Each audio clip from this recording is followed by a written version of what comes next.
Slide visual है बेटा, देखिए। Yes sir. Yes sir. Yes sir. ठीक है, तो लास्ट क्लास में हम लोगों ने डिस्कस किया था बेसिकली कॉन्सेप्ट ऑफ रिसर्च क्या है। रिसर्च में, कॉन्सेप्ट ऑफ रिसर्च में हमने बात करी थी कि जब किसी फील्ड में या किसी डोमेन में हमें कम नॉलेज होती है और उसके बारे में हम ज्यादा नॉलेज गेन करने की कोशिश करते हैं, तो वो क्या होती है, रिसर्च होती है। देन हमने मीनिंग डेफिनेशंस की बात करी थी, जिसमें हमने कहा था जो रिसर्च होती है वो बेसिकली क्या करती है, क्वेश्चंस के हमें आंसर बताती है। जो भी हमारे सवाल होते हैं उनके जवाब हमें मिलते हैं रिसर्च के थ्रू। दूसरा उसने कहा जो रिसर्च होती है वो सिस्टमैटिकली हमें क्या बताती है, ट्रुथ, सच्चाई बताती है कि क्या जो चीजें हम कह रहे हैं या जो डिस्कशन कर रहे हैं वो रियलिटी में है भी, कि केवल हमारा ऑब्जर्वेशन है या हमारा केवल एजम्पशन है। तो ट्रुथ, सच्चाई बताती है। दूसरा, रिसर्च क्या करता है, बेसिकली जो रियल वर्ल्ड में हो रहा है वो रियलिटी से हमें इन्फॉर्म कराता है कि जो भी चीजें मार्केट में हो रही हैं या एनवायरनमेंट में जो चीजें हो रही हैं उसके अकॉर्डिंग हमें इंफॉर्मेशन प्रोवाइड हो। ठीक है, फिर उसने बोला रिसर्च क्या है, search for knowledge, knowledge gain करने के लिए होती है, कुछ नया जानने के लिए, किसी पर्टिकुलर डोमेन में या सब्जेक्ट की ज्यादा से ज्यादा इंफॉर्मेशन सर्च करने के लिए वो होती है। और रिसर्च साइंटिफिक और सिस्टमैटिक होती है, यानी लॉजिकल और सिस्टमैटिक होती है। अगर लॉजिकल नहीं है तो वो रिसर्च नहीं है या वो इनकम्प्लीट रिसर्च है। ठीक है, तो मीनिंग की बात करी थी, फिर हम लोगों ने डेफिनेशन की बात करी थी कि रिसर्च जो है अकॉर्डिंग टू रेडमैन एंड मूरी एक सिस्टमैटिक एफर्ट है जिससे के थ्रू हम क्या करते हैं, नई नॉलेज गेन करते हैं। तो एक सिस्टमैटिक एफर्ट है जिसके थ्रू हम नई नॉलेज गेन करते हैं, उसे हम रिसर्च कहते हैं। क्लिफर्ड ने कहा कि रिसर्च क्या करते हैं, डिफरेंट स्टेप्स को फॉर्म करके बनी है। पहला स्टेप क्या है, डिफाइन और रीडिफाइन प्रॉब्लम। पहले तो हम क्या करें, प्रॉब्लम को डिफाइन करें और उसे रीडिफाइन करें, यानी प्रॉब्लम को समझें। फिर क्या करें, हम हाइपोथेसिस फॉर्म करें कि हाइपोथेसिस क्या है। जनरली क्या है, हमारा एजम्पशन मानना कि जो भी प्रॉब्लम है उसके ये कॉजेज हो सकते हैं या ये फैक्टर्स होते हैं जिनकी वजह से ये प्रॉब्लम क्रिएट हुई है। तो हाइपोथेसिस फॉर्म करें, वो एजम्पशंस माने। डिडक्शन करें, डिडक्शन इसलिए क्योंकि हमने कहा था सारे फैक्टर्स को हम स्टडी में इन्वॉल्व नहीं कर सकते या सारे फैक्टर्स को हम नहीं ले सकते। वो क्योंकि काफी सारे ऐसे फैक्टर्स होते हैं जो अनकंट्रोलेबल होते हैं या इकोनॉमिक या मैक्रो फैक्टर्स होते हैं जो अनकंट्रोलेबल होते हैं, जिन पर हम कंट्रोल नहीं कर सकते या जिनको हम मेजर नहीं कर सकते। इसलिए हम क्या करते हैं, डिडक्शन करते हैं, उन चीजों को हटाते हैं। देन कंक्लूजन ड्रॉन करते हैं और कंक्लूजन ड्रॉन करने के बाद कंक्लूजन को वैलिड और रिलायबिलिटी टेस्ट करते हैं कि क्या जो हमने रिजल्ट निकाला है वो वैलिड है, यानी हर सिचुएशन में सेम है, और रिलायबल है, हर बार सेम रिजल्ट दे रहा है कि नहीं दे रहा है। अगर हर बार सेम रिजल्ट दे रहा है इसका मतलब वो रिलायबल है, भरोसेमंद है। तो हम ये सारी चीजें करेंगे तभी वो क्या है, रिसर्च है। तो इस स्टेप को या इन जो स्टेप्स के कॉम्बिनेशन को हम रिसर्च कहते हैं। फिर डेफिनेशन की बात होगी, फिर हम लोगों ने कैरेक्टरिस्टिक्स की बात करी थी। कैरेक्टरिस्टिक्स में हाँ क्या हो गया बेटा? सर अगर सेम होगी तो सर वो कॉपी नहीं हो सकती, वो कॉपी नहीं कहलाएगी कि वो तो पहले से सेम का मतलब है सेम रिजल्ट, सेम नहीं, यहाँ पर सेम रिजल्ट। जैसे मान लीजिए आईटीसी कंपनी है, ठीक है, अब आईटीसी कंपनी में हमने एक प्रोडक्ट पे रिसर्च करी, हमने कहा आईटीसी के जो सोप्स आते हैं, ब्यूटी सोप्स आते हैं, उस पे हमने रिसर्च करी है, ठीक है। अब हमने कहा ये जो रिसर्च है ये वैलिड है केवल उस पे, ब्यूटी सोप्स पे, ठीक है। तो अब हमने क्या ये आईटीसी के दूसरे प्रोडक्ट पे एप्लीकेबल भी हो सकती है। तो अगर जैसे हमने कहा कि ब्रांड से रिलेटेड कर रहे हैं कि आईटीसी एक ब्रांड है, इसकी वजह से लोग उसका प्रोडक्ट खरीदते हैं, तो क्या आईटीसी का जो ब्रांड है वो केवल सोप में है? वो पेपर प्रोडक्ट्स भी तो बनाती, क्लासमेट जो आता है पेपर का, ठीक है, स्टेशनरीज जो आती, तो उसमें भी तो आईटीसी मानी जाती है। तो बाकी सब में भी हम क्या करेंगे, उसको चेक करके देखेंगे। अगर सब में यही रिजल्ट आ रहा है कि उसका ब्रांड क्या है, स्टैब्लिश है, इसका मतलब क्या है, जो हमारी रिसर्च है वो वैलिड है, वो हर सिचुएशन में सही आ रही है, वो सेम रिजल्ट दे रही है। अगर सब में अलग अलग रिजल्ट आ रहे हैं इसका मतलब अभी वैलिड नहीं हुई है, उसको हमें फिर से करना चाहिए, या कोई फैक्टर हमने छोड़ दिया है जिसको हमें इंक्लूड करना चाहिए। तो इसीलिए हमें क्या करते हैं, वैलिडिटी और रिलायबिलिटी चेक करते हैं। अगर वैलिड और रिलायबल है तो वो रिसर्च है, अगर वैलिडिटी रिलायबल नहीं है तो उसे रिसर्च को इनकम्प्लीट माना जाएगा, या उसे इसमें अभी स्कोप है कुछ और करने का या कुछ और ढूंढने का, तो उसमें फिर से रिसर्च करी जा सकती है। क्योंकि रिसर्च का स्टार्टिंग में हमने कहा रिसर्च मतलब अगेन एंड अगेन, बार बार करना। तो जो जो किसी ने चीज छोड़ दी, जो वो इंक्लूड नहीं कर पाया, नेक्स्ट जो है रिसर्च स्टार्ट करेगा वो उन चीजों को ढूंढने की कोशिश करेगा या उनके सर एक आंसर्स। चीज एक ही चीज पे कितनी बार भी हाँ। रिसर्च की जा सकती कितनी बार भी रिसर्च हो सकती है, डायमेंशंस अलग, क्योंकि देखें ना, एक तो रिसर्च हो रही है नए डायमेंशन ढूंढने की, और एक रिसर्च हो रही है टेस्ट करने की, वेरीफाइबल करने की। तो तुम ये कहोगे कि हाँ, इन्होंने जो रिसर्च करी थी, इन्होंने जो फैक्टर्स बताए थे, हमने भी रिसर्च करी उन्हीं फैक्टर्स पे, तो हमारे भी रिजल्ट सेम आए, तो क्या हो गया, वेरीफाइबल हो गया, वेरीफाई कर दिया हमने। तो वेरीफाई करने के लिए भी रिसर्च करी जा सकती है। ये जरूरी नहीं है कि हम नया डायमेंशन ढूंढे, हम उनको वेरीफाई भी तो कर सकते हैं। कि जैसे न्यूटन लॉ है, न्यूटन लॉ लॉ कब बना होगा, कोई थ्योरी लॉ तब बनती है जब वो यूनिवर्सल एक्सेप्टेबल हो जाए, सब लोग उसको माने, यानी कई लोगों ने उसको चेक करके देखा होगा, सबने देखा होगा हाँ ये वेल एप्लीकेबल है, रिजल्ट आ रहा है सेम, तो उसको क्या बना दिया, लॉ बना दिया, तो ये वेरीफाइबल हुई ना। तो इसमें रिसर्च करी जा सकती है, बार बार भी आप कर सकते हो, इसलिए उसे रिसर्च कहते हैं। है। तो यस सर। रिसर्च की वैलिडिटी और रिलायबिलिटी हमें चेक करनी होती है।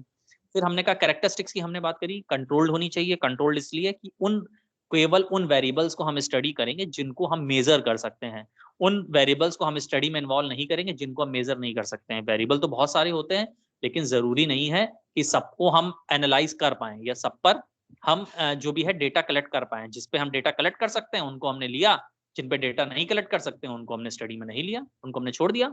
तो कंट्रोलेबल होने चाहिए।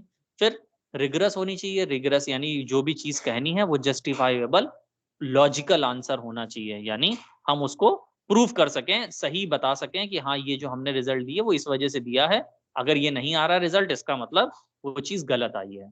तो रिगरस होनी चाहिए। सिस्टमैटिक, जो भी ऑर्डर है वो प्री डिफाइंड होता है, उसी ऑर्डर को फॉलो करते हैं। अगर वो ऑर्डर प्री डिफाइंड नहीं है, इसका मतलब कोई चीज हमसे गलत हो गई है, तो हमें उस ऑर्डर को फिर से देखना होगा। तो हमेशा जितने भी ऑर्डर्स हैं उनको ऑर्डर्स को लेके चलें हम, जो भी सिस्टमैटिक ऑर्डर्स हमने बना रखे हैं उसके ही अकॉर्डिंग क्या करें हम, वहां पर एनालिसिस करें। तो जो भी सिस्टमैटिक ऑर्डर्स हैं उनके हिसाब से हमें एनालिसिस करना चाहिए। तो अगर ये सारी चीजें हम नहीं करेंगे तो कोई भी रिसर्च सही नहीं मानी जाएगी। फिर वैलिड वेरीफाइबल, फिर वही चीज आई, वैलिड और वेरीफाइबल करना होगा। अगर वो वैलिड और रिलायबल है तो रिसर्च है, अगर नहीं है तो इनकम्प्लीट है। एम्पेरिकल, हमेशा एविडेंस, सॉलिड एविडेंस या हार्ड एविडेंस अवेलेबल हो ताकि लोग उसको एक्सेप्ट कर सकें। अगर एविडेंस अवेलेबल नहीं होंगे तो कोई उसको यकीन नहीं करेगा या रियल नहीं मानेगा। तो हमें सॉलिड एविडेंस हमेशा देने होंगे। अगर सॉलिड एविडेंस नहीं देंगे तो रिसर्च जो है वो ऑथेंटिक नहीं मानी जाती। तो रिसर्च में हमेशा वैलिड एविडेंस होने चाहिए। Then critical scrutiny, critical scrutiny वही हमने कहा कि उसमें काफी सारे क्लोज ऑब्जर्वेशन या डिटेल इन्वेस्टिगेशन की जरूरत पड़ती है कि कहीं कोई एरर ना रह जाए। यानी जो भी एरर्स हैं उसको आप एलिमिनेट करें जितना हो सके। उन एरर्स को जब हम रेप्लिकेट कर देंगे, उनको किसी तरह से हटा देंगे, तभी हमें सही रिजल्ट मिलेंगे या सही एनालिसिस हमारा माना जाएगा। अगर हमने उन एरर्स को नहीं हटाया तो रिसर्च में हमारे क्या है, जो भी कहें काफी कमियां हैं और उनको हमें दूर करना होगा या नेक्स्ट टाइम फिर से हमें रिसर्च करनी होगी। ठीक है, अब आज का जो टॉपिक है वो है ऑब्जेक्टिव ऑफ रिसर्च, कि रिसर्च का ऑब्जेक्टिव क्या है, हम रिसर्च करते क्यों हैं। ठीक है, तो सबसे पहला है टू गेन फैमिलियरिटी विद और new insight into a phenomena. किसी सब्जेक्ट में, किसी डोमेन में, किसी एरिया में हम या तो कुछ नया जानना चाहते हैं या उसके बारे में और पता करना चाहते हैं, दोनों चीजें। या तो हम उससे फैमिलियर होना चाहते हैं, यानी हमें उसके बारे में पता नहीं है और उसके बारे में हम पता करना चाहते हैं, या हमें पता है लेकिन बहुत थोड़ा पता है, तो उसके बारे में हम और ज्यादा जानने की कोशिश कर रहे हैं। तो दोनों चीजें हो सकती हैं, आप फैमिलियर भी होना चाहते हैं या न्यू इनसाइट, अगर नहीं पता तो उसके बारे में डिटेल में जानना चाहते हैं। तो एक इस ऑब्जेक्टिव के लिए रिसर्च होती है। दूसरा, to accurately portray the characteristic of particular individual और ग्रुप। किसी इंडिविजुअल की या ग्रुप की कैरेक्टरिस्टिक्स को डिस्क्राइब करने के लिए भी रिसर्च होती है। जैसे हमने कहते हैं ना कि कोई हमने रिसर्च करी, उसमें हमने कहा कि इतने मेल थे, इतने फीमेल थे, मेल की प्रेफरेंसेस ये हैं, या मेल इन चीजों पे हमें ज्यादा प्रेफरेंस करते हैं, ये चीजें किसी प्रोडक्ट में ढूंढते हैं, फीमेल जो है वो उनकी प्रेफरेंसेस ये हैं। यानी ये क्या कर रहा है, कैरेक्टरिस्टिक्स बता रहा है, किसी भी इंडिविजुअल की या ग्रुप की कैरेक्टरिस्टिक्स बता रहा है जो क्या है, सिमिलर हैं, एक ही तरह की हैं। तो जो रिसर्च है वो किसी ग्रुप की या इंडिविजुअल की कैरेक्टरिस्टिक्स पता करने के लिए करी जाती है। जैसे फॉर एग्जांपल हमें परचेजिंग पैटर्न देखना है या कलर प्रेफरेंसेस देखनी है, तो हमने कहा कि जब भी हम रिस्पॉन्सेज लेते हैं तो फीमेल का जो कलर चॉइस है वो अलग आ रही है और जो मेल की कलर चॉइस है वो अलग आ रही है। इसका मतलब फीमेल इस चीज को प्रेफर्ड कर रही है और मेल इस चीज को प्रेफर्ड कर रहे हैं। तो ये कैरेक्टरिस्टिक्स बता रहा है कि हर इंडिविजुअल की कैरेक्टरिस्टिक्स अलग है, उसकी एप्लीकेबिलिटी, उसका यूज, उसकी बेनिफिट सबके लिए अलग अलग हैं, सब उसको अलग अलग तरह से ट्रीट करते हैं या अलग अलग तरह से मानते हैं। तो वो उसके अकॉर्डिंग हम क्या करते हैं, कैरेक्टरिस्टिक्स पता कर सकते हैं किसी भी इंडिविजुअल ग्रुप की। तो दूसरा, to analyse the frequency with which something occur, दूसरा हम किसी चीज की फ्रीक्वेंसी पता कर सकते हैं कि वो चीज या वो घटना या वो सिचुएशन क्या हमेशा हमें बार बार फेस करनी पड़ रही है या वो सीजनल है, कभी कभी आती है। ये सारी चीजें भी हमें पता चल सकती हैं। तो फ्रीक्वेंसी पता करने के लिए भी हम रिसर्च करते हैं, या किसी चीज की या किसी इवेंट की फ्रीक्वेंसी भी हमें जो भी है उससे रिसर्च से पता चल सकती है। तो फ्रीक्वेंसी पता करने के लिए भी हम कर सकते हैं रिसर्च को। तो रिसर्च हमें फ्रीक्वेंसी भी बताती है। फॉर एग्जांपल जैसे हमने कहा क्रॉप्स की बात करते हैं, तो क्रॉप्स में हमने कहा कि जो पर्टिकुलर क्रॉप्स है वो इस मंथ में या इस पर्टिकुलर सीजन में हम उसको क्रॉप्स का इरिगेशन कर सकते हैं। यानी ये क्या बता रही, फ्रीक्वेंसी, कि केवल इन महीनों में या केवल वीक में, पूरे साल में केवल जो ये महीने होंगे इनमें आप क्या कर सकते हो, क्रॉप्स का इरिगेशन कर सकते हो, अदरवाइज नहीं कर सकते हो। तो फ्रीक्वेंसी बता सकते हैं उस चीज की। तो फ्रीक्वेंसी पता करने के लिए भी रिसर्च की जा सकती है। To examine the hypothesis of causal relationship, फिर कॉज एंड इफेक्ट रिलेशनशिप, यानी क्या कॉज है और उसका इफेक्ट क्या पड़ रहा है। यानी बारिश हुई, बारिश की वजह से फसलें अच्छी हुई, तो ये क्या है, कॉज एंड इफेक्ट, की बारिश की वजह से क्या हो रहा है, फसल जो हो रही है वो अच्छी हो रही है। तो कॉज एंड इफेक्ट रिलेशनशिप पता करने के लिए भी हम कर सकते हैं। कोई भी रिसर्च इसलिए भी की जा सकती है कि कैसे हम किसी चीज को अच्छा कर सकते हैं। जैसे मान लीजिए हमने कहा हमारे प्रोडक्ट की सेल्स क्या हो रही, डिक्लाइन हो रही है, उसकी प्रोडक्ट की डिमांड नहीं है मार्केट में। तो हम क्या ने हमने कहा कि उसके फैक्टर्स हमें ढूंढने हैं, कैसे हम क्या करें, जो भी है चीजें उसको पता करें। तो हमने कहा कि उसका प्राइस में हम स्टडी करें, उसके डिफरेंट हम वो देखें, प्राइस देखें, हम क्वालिटी देखें, उसकी पैकेजिंग देखें। तो उसके हिसाब से भी हम कर सकते हैं। तो डिफरेंट कौन से फैक्टर्स हैं और उसके अकॉर्डिंग हम कॉज एंड इफेक्ट रिलेशनशिप भी पता कर सकते हैं। तो रिसर्च हम बेसिकली इस तरह भी करते हैं, या इन चीजों में भी यूज होती है कि कॉज एंड इफेक्ट रिलेशनशिप पता करने के लिए। ठीक है। या दूसरा एग्जांपल हम बात लें, जैसे जॉब सेटिस्फेक्शन की कल हमने बात करी थी। तो एम्प्लॉय का जो जॉब सेटिस्फेक्शन है वो हमने कहा कि कॉज एंड इफेक्ट रिलेशनशिप का है कि सैलरी क्या है, डायरेक्टली रिलेटेड है जॉब सेटिस्फेक्शन से। अगर एम्प्लॉय को सैलरी मिल रही है तो वो जॉब से सेटिस्फाई है, अगर सैलरी टाइम पे नहीं मिल रही तो जॉब से सेटिस्फाई नहीं है। तो कॉज एंड इफेक्ट रिलेशनशिप पता करने के ऑब्जेक्टिव से भी हम क्या करते हैं, रिसर्च करते हैं। तो ये क्या है, ऑब्जेक्टिव्स हैं रिसर्च के, इंपॉर्टेंट हैं ऑब्जेक्टिव्स, कि ये ऑब्जेक्टिव्स होते हैं या इन चीजों के लिए हम क्या करते हैं, रिसर्च करते हैं। अगर इनमें से हमें कुछ भी जानना है या कुछ भी पता लगाना है तो हम क्या करेंगे, उसके लिए फिर रिसर्च करेंगे। तो रिसर्च इस वजह से की जा सकती है, या इन इन कारणों से हम क्या कर सकते हैं, रिसर्च कर सकते हैं। तो ये सारे फैक्टर्स होते हैं जो क्या करते हैं, रिसर्च में हमें इंक्लूड करने होते हैं। एक मिनट बेटा। जी सर, क्यों क्या होगा? अच्छा, एक उसमें मलाई 42। हाँ, तो ये क्या है, ऑब्जेक्टिव्स हैं, यानी रिसर्च के ये ऑब्जेक्टिव्स होते हैं। इन ऑब्जेक्टिव्स को ध्यान में रखकर आप क्या करते हैं, रिसर्च करते हैं। ठीक है, तो ये तो हो गए ऑब्जेक्टिव्स रिसर्च के। अब बात आया रिसर्च मेथडोलॉजी। तो अभी हमने रिसर्च की बात करी, रिसर्च हमने कहा एक ऐसा प्रोसेस है जो जिसमें हम क्या करते हैं, न्यू फैमिलिटी चेंज करते हैं। अब रिसर्च मेथडोलॉजी क्या है, रिसर्च मेथडोलॉजी एक पद्धति है या एक प्रक्रिया है जिसमें हम क्या करते हैं, किसी भी फील्ड में साइंटिफिकली उसके प्रॉब्लम के सॉल्यूशन ढूंढते हैं या सिस्टमैटिक एनालिसिस या लॉजिकल एनालिसिस करते हैं। उस प्रक्रिया को, उस प्रोसेस को मेथडोलॉजी कहते हैं। यानी रिसर्च तो थी, वो था, थीम थी कि हमें रिसर्च करनी है, और रिसर्च मेथडोलॉजी क्या है, एक प्रोसेस है, एक एक्टिविटी, एक प्रक्रिया है जिसके तहत हम क्या करते हैं, रिसर्च को पूरा करते हैं। तो रिसर्च मेथडोलॉजी एक प्रोसेस है, एक सिस्टमैटिक लॉजिकल सीक्वेंस है, ऑर्डर है, जिसके थ्रू हम क्या करते हैं, रिसर्च कंडक्ट करते हैं। उसे हम रिसर्च मेथडोलॉजी या रिसर्च मेथड्स कहते हैं। फिर आती है बेनिफिट्स। बेनिफिट्स क्या हैं, फायदे क्या हैं रिसर्च मेथडोलॉजी के? सबसे पहला ही बेनिफिट है कि क्या करता है, ह्यूमन नॉलेज को इनहेंस करता है, कि हमें नई चीजें पता चलती हैं, या जो चीजों के बारे में हमें कम पता होता है उसके बारे में हमें और इंफॉर्मेशन कलेक्ट होती है। यानी रिसर्च मेथडोलॉजी सबसे पहला ही तो हमारा मेन इंपॉर्टेंट फंक्शन या इंपॉर्टेंट बेनिफिट ये है कि वो हमें क्या करती है, नई नॉलेज देती है या ज्यादा पर्टिकुलर इंफॉर्मेशन प्रोवाइड करती है उस फील्ड में, जो भी फील्ड में हम स्टडी कर रहे हैं। दूसरा कह रहा है provide tools to look at things in objectively. दूसरा, अब हम जब रिसर्च को पढ़ते हैं या रिसर्च को समझते हैं ना, तो सारी चीज को ऑब्जेक्टिव लेने लगते हैं हम, कि जैसे हमने कहा, जब हम रिसर्च को पूरा पढ़ लेंगे या ये सब्जेक्ट को पढ़ेंगे, तो कोई भी चीज हम परचेस करने जाएंगे ना, तो उसके फायदे नुकसान देखकर हम खरीदेंगे। अभी अब क्या है, मार्केट में गए, कोई भी प्रोडक्ट, मान लीजिए टूथपेस्ट लेना है, तो सामने जो दिखा मॉल में या किसी दुकान में गए, उससे हमने कहा टूथपेस्ट दे दो, तो जो वो देता है हम उसको लेकर चले आते हैं। लेकिन जब हम रिसर्च को पढ़ेंगे, इस सब्जेक्ट को समझेंगे, तो अब हम क्या करेंगे, लॉजिकल रीजनिंग, वहां जाएंगे दुकानदार के पास, उससे कहेंगे भाई टूथपेस्ट है, तो वो कहेगा हाँ ये लीजिए, तो हमने कहा यही टूथपेस्ट क्यों, इसमें क्या क्वालिटी है, तो उसने कहा कि भाई ये दांत साफ करता है। तो कह रहा है इसके कॉम्पिटिटर कौन से हैं, और कौन कौन सा आपके पास पेस्ट है, उन्होंने कहा क्लोजअप है हमारे पास। तो उन्होंने कहा अच्छा क्लोजअप में क्या है, इसमें माउथ फ्रेशनर है। अच्छा, तो ये जो पेप्सोडेंट है इसमें गम्स क्लीन होते हैं और क्लोजअप में माउथ फ्रेश होता है, तो क्या इसमें गम्स क्लीन नहीं होते हैं? तो वो कहेगा नहीं, इसमें भी गम्स क्लीन होते हैं। तो कहे भाई इसमें तो ज्यादा बेनिफिट मिल रहा है, हमें फ्रेशनर भी मिल रहा है और गम्स भी क्लीन हो रहे हैं हमारे, तो ये 10 रुपए में हमें ये ज्यादा फायदा दे रहा है, इसमें ज्यादा बेनिफिट मिल रहा है, तो हम वो चीज लेंगे। तो आप क्या करोगे, लॉजिकल आर्ग्यूमेंट्स करोगे, कोई भी चीज परचेज करोगे सोच समझ के करोगे।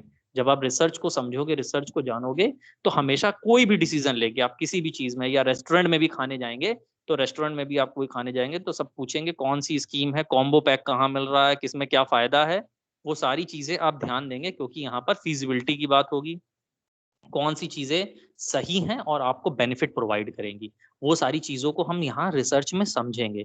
तो रिसर्च जब हम पढ़ते हैं या रिसर्च को देखते हैं, तो ऑब्जेक्टिविटी हमारे पास आ जाती है, किसी भी चीज को हम ऑब्जेक्टिवली तरीके से लेते हैं, उसके ड्रॉबैक्स, प्रॉस एंड कॉन्स, दोनों पहलू हम जानने की कोशिश करते हैं, इससे फायदा क्या, इससे नुकसान क्या है, अगर फायदा है तो, और नुकसान है तो वो कितना, दोनों चीजें पता करके तभी हम कोई चीज खरीदने की कोशिश करते हैं। तो रिसर्च हमारी अप्रोच को बिल्कुल चेंज कर देगा। Develop a critical and scientific attitude, discipline thinking, a benefit of mind, bent of mind to observe objectively. दूसरा, हमारा जो माइंड है वो साइंटिफिक अप्रोच की तरफ चला जाएगा, हमारा एटीट्यूड बिल्कुल साइंटिफिक हो जाएगा। कोई भी चीज हमसे कहेगा, जैसे हमने कहा कि अभी मास से रिलेटेड साइंस, आप कहते हैं ना, अभी न्यूज में दिखाते हैं या गवर्नमेंट गाइडलाइंस देती है कि आप मास्क पहनिए, या कहीं भी सोशल गैदरिंग्स में जाइए मास्क पहनिए, लेकिन जब आप रिसर्च पढ़ लेंगे या रिसर्च समझेंगे, तो आप उनसे सवाल पूछेंगे मास्क क्यों पहने, ऐसा क्या है जो मास्क से बचाया जा सकता है, या मास्क से ऐसी क्या चीजें होती हैं, और अगर मास्क ना पहने तो क्या नुकसान होगा। तो आप क्या करेंगे, साइंटिफिक लॉजिकल क्वेश्चनिंग करेंगे, उससे जानने की कोशिश करेंगे कि क्या चीजें हैं। जैसे आप मास्क है, तो कुछ लोग क्या करते हैं, सोते समय भी मास्क पहन रहे हैं, घर में बैठे हैं वो भी मास्क पहन रहे हैं, लेकिन उन्होंने लॉजिक जानने की कोशिश नहीं करी कि लॉजिक क्या है, मास्क क्यों पहना जाता है। तो मास्क हमेशा भीड़ भाड़ वाले इलाकों में, या जहां पर पॉल्यूशन ज्यादा है, वहां पर इसलिए पहना जाता है क्योंकि बहुत फाइन पार्टिकल्स होते हैं वायरस के, जो इनहेल करने पर या जब आप सांस लेते हैं तो अंदर आ सकते हैं। इस वजह से मास्क पहनने के लिए कहा गया, लेकिन ये नहीं कहा गया कि घर में कमरे के अंदर बैठे हो बढ़िया, या गार्डन में टहल रहे हो और दौड़ रहे हो, एक्सरसाइज कर रहे हो, मास्क पहन लिया। आप एक्सरसाइज कर रहे हैं, मास्क पहन लिया, कार्बन डाइऑक्साइड आपकी निकली नहीं, आप खुद ही उसको अंदर ले रहे हैं, तुरंत ऑक्सीजन की कमी होगी, वेंटिलेटर पे पहुंच गए। ठीक, तो आप क्या करो, बिना लॉजिक के काम कर रहे हो, आपने आपने पूछना जानने की कोशिश करी नहीं कि ये कब इम्प्लीमेबल है, कहाँ इस्तेमाल होना है, क्या नहीं होना है। आपने बस आंख बंद करके विश्वास कर लिया कि जो चीज कही गई हाँ करनी है, लेकिन किस सिचुएशन में कही गई थी, किन लोगों के लिए गई थी, ये आपने जानने की कोशिश नहीं करी। तो इसी के क्या कर रहे हैं, ड्रॉबैक्स दिख रहे हैं। तो बहुत सारे लोग जो अब दूसरी बीमारियों से हो रहे हैं, किसी को बीपी की प्रॉब्लम हो गई, किसी को ब्लैक फंगस हो गया, व्हाइट फंगस हो गया, वो इसीलिए हो गया क्योंकि उन्होंने जो रूल्स थे, गाइडलाइंस थे, वो माने तो, लेकिन वो गलत तरह से उसको मान लिया, या गलत तरह से उसका यूज कर लिया, जो कि डिस्क्रिप्शन में नहीं बताया गया था। या आपको जानने की कोशिश करनी चाहिए थे कि हमें अगर ये करना है तो किस सिचुएशन में करना है, कब करना है। हम हर सिचुएशन में हर चीज नहीं कर सकते हैं। ठीक है, बहुत लोग खाना खाते समय भी मास्क पहन के खा रहे हो, तो कुछ भी कर सकते हैं। तो ये क्या है, आपको लॉजिकल, आपको रीजनिंग आनी चाहिए, आपको पता होना चाहिए, आप आर्ग्यूमेंट करिए, लोगों से जानने की कोशिश करिए, नेट पे सर्च करिए कि अगर ये कहा गया तो क्यों कहा गया, या अगर ये चीज नहीं करनी है तो क्यों नहीं करनी है। जब तक आप उसकी चीजें जान नहीं लेंगे, समझ नहीं लेंगे, तब तक उसको ब्लाइंडली कभी भी फॉलो मत करिए किसी भी चीज को, उसके आपको एडवर्स इफेक्ट दिखने लगेंगे कुछ समय बाद। तो आपको क्या करना है, हमेशा लॉजिकल थिंकिंग रखनी है, ऑब्जेक्टिव रखिए, उसको जानने की कोशिश करिए, इससे फायदा क्या है, नुकसान क्या है। अगर आपके लिए फायदा है तो ठीक है, अच्छी बात है, अगर आपके लिए नुकसान है तो उस चीज को आप ड्रॉप कर दीजिए, मत करिए।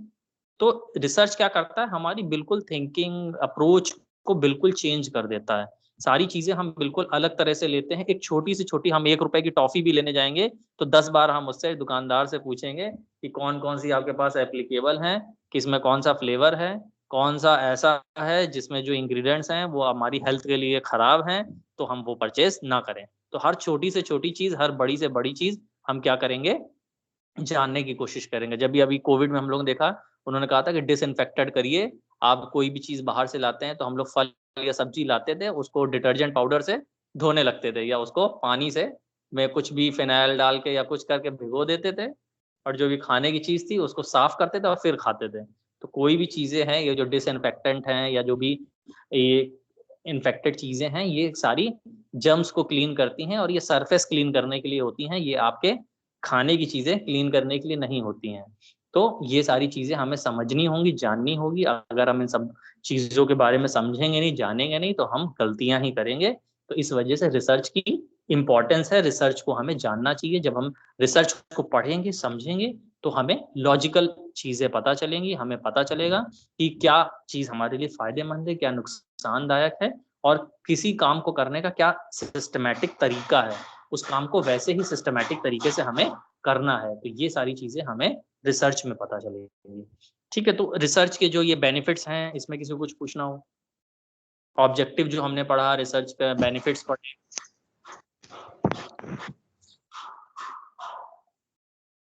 ऑब्जेक्टिव में से फर्स्ट वाला बता दीजिए।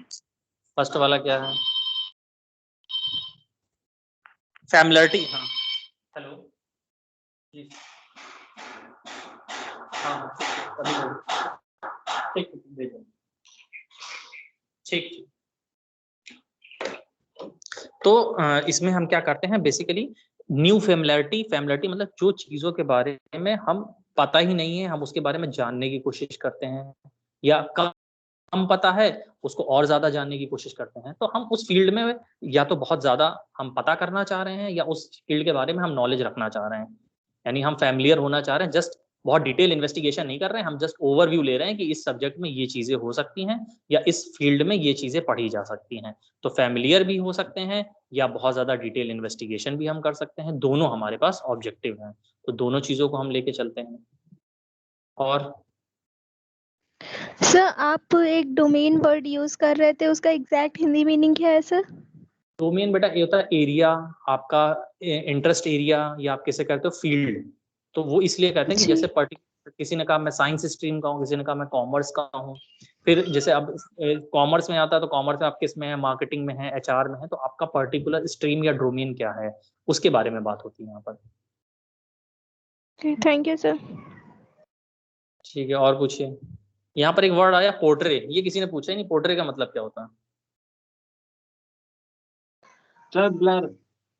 है ब्लर था, ये किसने कह दिया? पोर्ट्रे, आप कोई वो होता है, आर्टिस्ट होता है, वो आपका पोर्ट्रे बनाता है। अभी भी नहीं समझ पाए? यस सर, क्या होता है? समझ गए। क्या होता है? पोर्ट्रेट एक टाइप की सीनरी। सर, जो पोर्ट्रेट ये लोग करते, चित्र बनाते हैं, उससे रिलेटेड है? हाँ, पोर्ट्रे मतलब क्या करना, आपकी कैरेक्टरिस्टिक्स या आपके पोर्ट्रेट बनाते फीचर्स को डिस्क्राइब करना या डिपिक्ट करना, उसका डमी मॉडल बनाना। डमी जी। मॉडल। तो पोर्ट्रे कैरेक्टरिस्टिक्स क्या है? आपकी स्पेसिफिक कैरेक्टरिस्टिक्स, यानी आपकी आंख ऐसी होनी चाहिए। पूछता है ना आपसे, स्केच बनाता कोई तो कहता है उसकी आंख कैसी थी, तो कहता बड़ी बड़ी आंखें थी, उसने बना दी बड़ी बड़ी आंखें। उसके बाल कैसे थे, उसने कहा घने बाल थे, घने बाल बना दिए उसने। नाक कैसी थी, लंबी थी। ये करता है ना पोर्ट्रे। तो क्या कर रहा है, प्रदर्शित कर रहा है आपकी कैरेक्टरिस्टिक्स को। तो उसको जानने के लिए भी हम रिसर्च कर सकते हैं कि किसी पर्टिकुलर इंडिविजुअल की, ग्रुप की कैरेक्टरिस्टिक्स क्या है, तो वो भी हम पता कर सकते हैं। इसलिए हम रिसर्च करते हैं। तो किसी कैरेक्टरिस्टिक्स को पता करने के लिए हम रिसर्च करते हैं। ठीक है। Yes sir. और कुछ इसमें पूछना हो? सर, आज मतलब ये जो आपने अभी बताया, अभी जो वापस से हम लोग खुद से पढ़ेंगे, सेल्फ स्टडी करेंगे, अगर कोई क्वेश्चन पुट अप होते कल फिर आपसे पूछेंगे। ठीक है, बहुत अच्छी बात है। तो अभी जो चीजें हम लोगों ने पढ़ी हैं, बेसिकली हम लोगों ने बात करी है रिसर्च क्या है, और उसकी मीनिंग क्या है, उसकी डेफिनेशन क्या है, कैरेक्टरिस्टिक्स क्या है, ऑब्जेक्टिव्स क्या है रिसर्च के? रिसर्च मेथोडोलॉजी एक प्रक्रिया है जिसके थ्रू हम रिसर्च को कंप्लीट करते हैं। और बेनिफिट्स क्या है रिसर्च मेथोडोलॉजी के? टाइप्स अभी हम लोग ने नहीं करें क्योंकि टाइप्स डिटेल में उसमें टाइम लगेगा, तो इसलिए हमने रोक रखा है, क्योंकि टाइप्स एक साथ पढ़ें वो ज्यादा सही है, तो क्लियर हो जाएगा, क्योंकि 3 हेड्स होते हैं, इन 3 में सबके 2-2 पार्ट्स हैं। रिसर्च बेसिस पे 2 होती है, ऑब्जेक्टिव के बेसिस पे 4 होती है, प्रोसेस के बेसिस पे 2 होती है। तो उस हिसाब से मान के चलिए 6 या 7 टाइप्स हैं, तो वो आपको पढ़ने हैं, इस वजह से भी हम इसको रोक रहे हैं। तो अभी जो चीजें पढ़ी हैं, बेनिफिट्स है, ऑब्जेक्टिव्स है, मीनिंग्स हैं, डेफिनेशंस हैं, उसमें कुछ पूछना हो पहले पूछिए। सर बेनिफिट ऑफ रिसर्च में ये लास्ट वाला पॉइंट बता दीजिए, bent of mind to observe objectively. Mind यानी हमारा जो बेंट मतलब होता है झुकाव, माइंड का झुकाव बिल्कुल बदल जाता है, यानी हम चीजें एक सिस्टमैटिक तरीके से सोचते हैं। जैसे हमने कहा ना, जब कोई आप चीज परचेज करने जाओगे, अब आप बिल्कुल सिस्टमैटिक हो जाओगे कि इसका नुकसान क्या है। भाई आप नमक लेने गए, ठीक है, आपने कहा टाटा नमक दे दीजिए, फिर आपने उसने कहा फिर आप उससे पूछोगे इसमें आयोडीन कितना होता है, तो कहेगा तुमको नमक लेने आओ यार, ये आयोडीन पूछने आओ या लैब में टेस्ट करो क्या?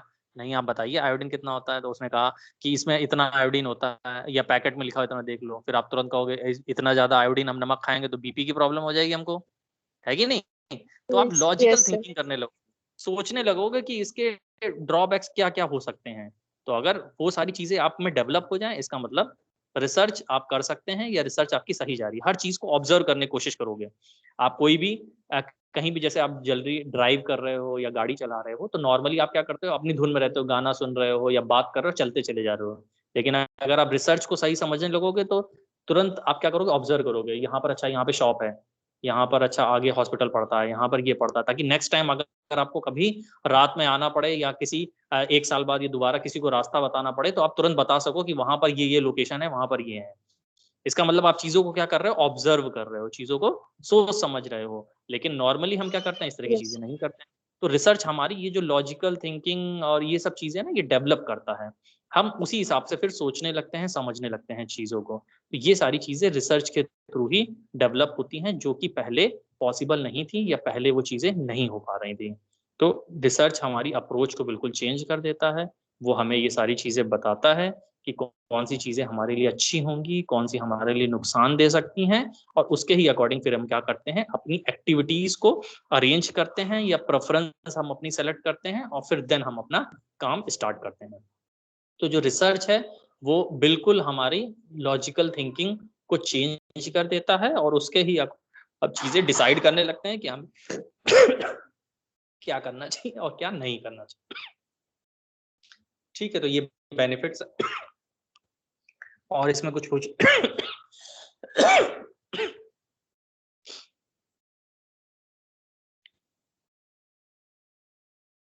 ठीक, और इसमें कुछ पूछना है? अभी तक किसी ने कुछ पूछा इसमें? कोई चीज ऐसी हो जो ना समझ में आई हो स्टार्टिंग से?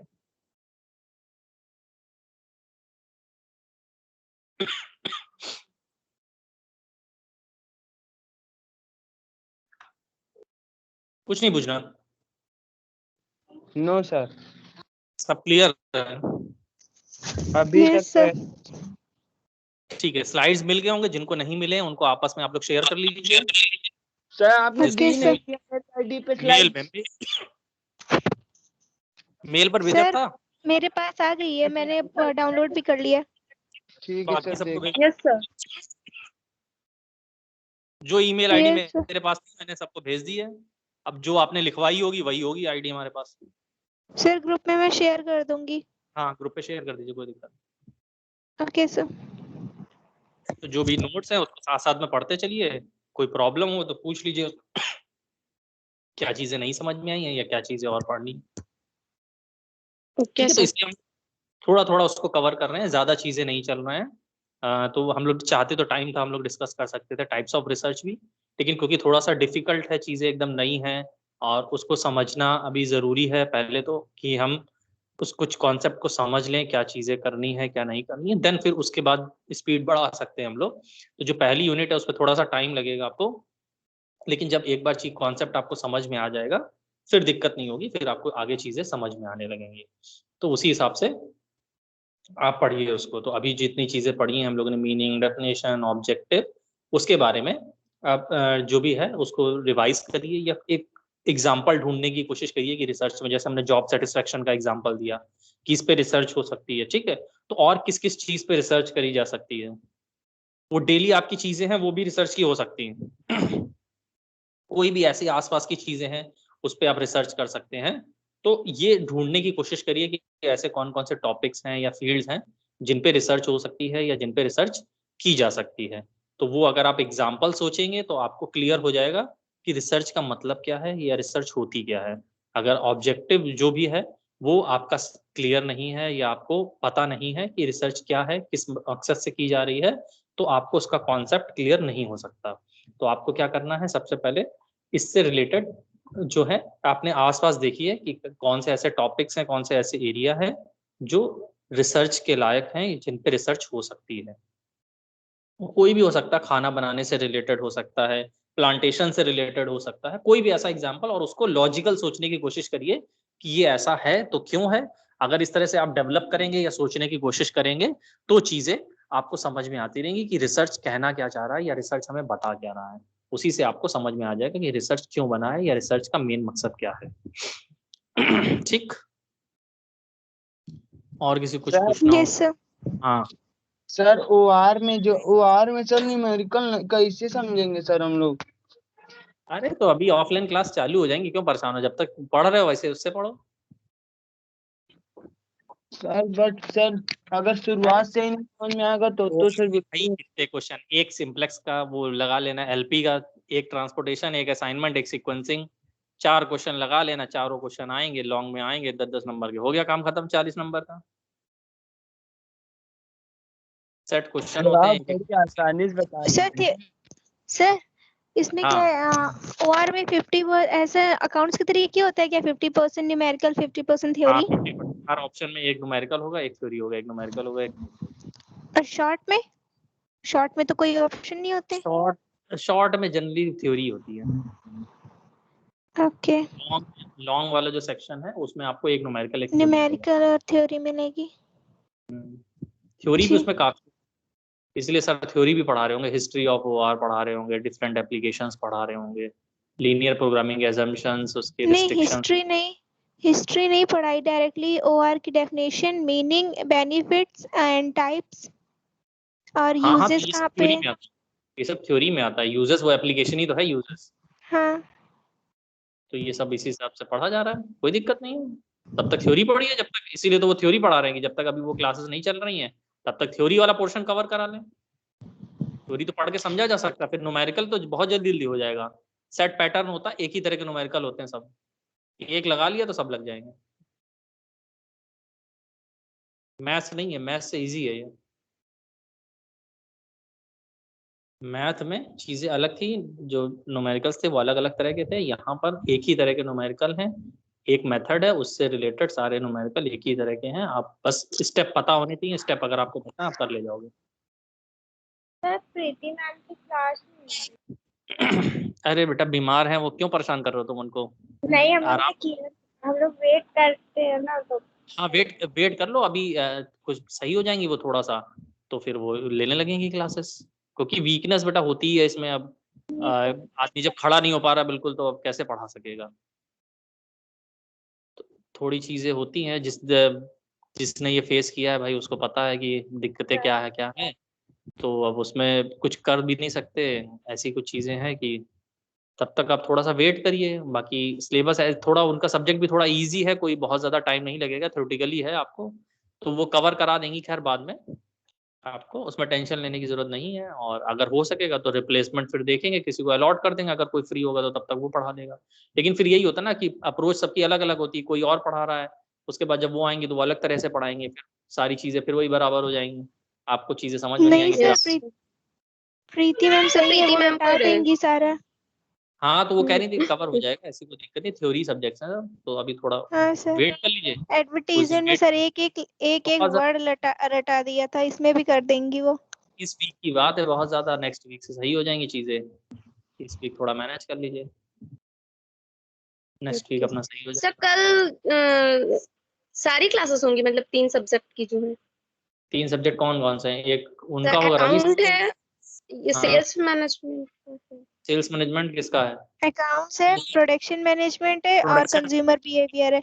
कंज्यूमर बिहेवियर है। तीनों अच्छा, हाँ, हाँ, तीनों accounts same, Mohsin same. Sir पढ़ाएंगे और प्रोडक्शन मैनेजमेंट ज्योति मैम पढ़ाएंगी और जो थर्ड वाला है क्या कंज्यूमर बिहेवियर वो रवि सर और पढ़ाएंगे। रवि सर। सर बस। कंज्यूमर बिहेवियर थ्योरेटिकल है ना?